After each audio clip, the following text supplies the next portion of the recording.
notre belle Normandie, réunifiée, de Saint-Michel du Tréport à celui du Mont, a été le refuge de 3 fines plumes, toutes 3 récompensées par le prestigieux prix Nobel, Maurice Maeterlinck, Roger Martin du Gard, André Gide.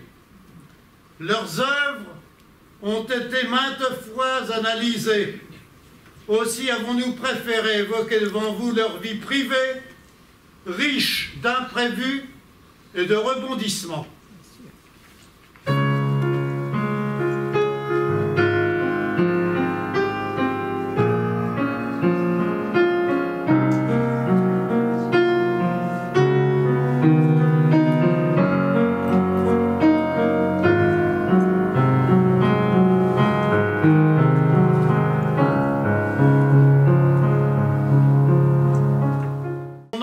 Se passa au bord du large canal reliant Gand à Terneuzen, aux Pays-Bas.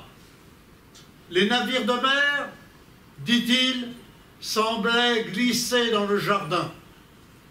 C'est là que s'éveilla l'âme du petit garçon, à la fois joyeuse et grave. Grave, parce qu'il détestait les jésuites chargé de son éducation. Les flammes de l'enfer le terrifiaient. Il dira plus tard: on ne devrait pas avoir le droit de déformer ainsi de futurs hommes. Puis Maeterlinck fit son droit sans conviction, fut avocat sans brio, perdit presque toutes les causes qu'il tenta de défendre. Ce n'était pas là son avenir.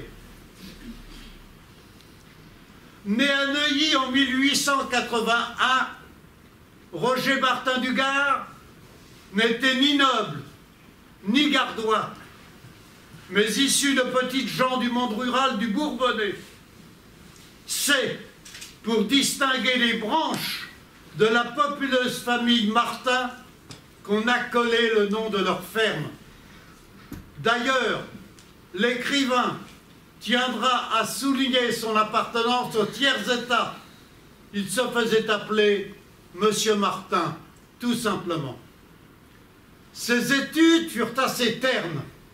J'ai été un cancre, sauf en narration française et en histoire. Dans les derniers, à toutes les compositions, plutôt docile, mais paresseux et résolument inattentif. Il fut élève de l'école libre Fénelon, tout en suivant les cours de Condorcet. Puis il entra au lycée Janson de Sailly, en étant pensionnaire chez un professeur de son établissement qui lui inculqua l'esprit d'analyse et de réflexion. À 18 ans, il affirmait, ce qui ne plaisait guère à son père: je veux écrire, et écrire des romans. En 1903, il réussit quand même à préparer en cachette son entrée à l'école des Chartes, ce qui le conduira à avouer qu'il était entré dans cette école comme on entre sous une porte cochère pendant une averse. Pour attendre. Il en sortit archiviste paléographe en ayant consacré une thèse aux ruines de l'abbaye de Jumièges. André Gide est un descendant de huguenots languedociens, fils d'un professeur de droit et de la rouennaise Juliette Rondeau. Enfant, il fut élevé dans un fervent protestantisme, privilégiant le dévouement, l'émotion, la lucidité. Élève médiocre, rebelle, il fait figure d'imbécile. Il fut l'un des derniers de sa classe. Une photo d'époque le montre, blotti dans les jupons de sa mère, affublé d'une ridicule petite robe à collerette, l'air maladif et méchant. Vers 1875, alors âgé de 6 ans environ, il incite sa mère à écrire, qu'il serait très gentil s'il n'avait pas la manière de faire des stations complètement immobiles au pied d'un arbre à observer des colimaçons. Si le grain demeure, il confessera. Dans le miroir du petit bureau secrétaire de ma mère, je contemplais mes traits inlassablement, les étudiais, les éduquais comme un acteur, et cherchais sur mes lèvres, dans mes regards, l'expression de toutes les passions que je souhaitais d'éprouver. Et René Gustave Lobécourt, madame, écrira que cet homo duplex entra avec une conscience protestante dans le verger des nourritures terrestres et des fruits défendus. Adolescent, il restait tourmenté par les tentations du démon de solitude et par l'angélisme de son amour pour sa cousine Madeleine. Celle-ci avait 15 ans lorsqu'André Gide écrit « Nous prenions nos leçons ensemble. Ensemble nous jouions. Ensemble se tissaient nos vies. » La vie s'ouvrait devant Gide qui déjà avait choisi de devenir écrivain. Une vie que permettait une belle fortune héritée des parents.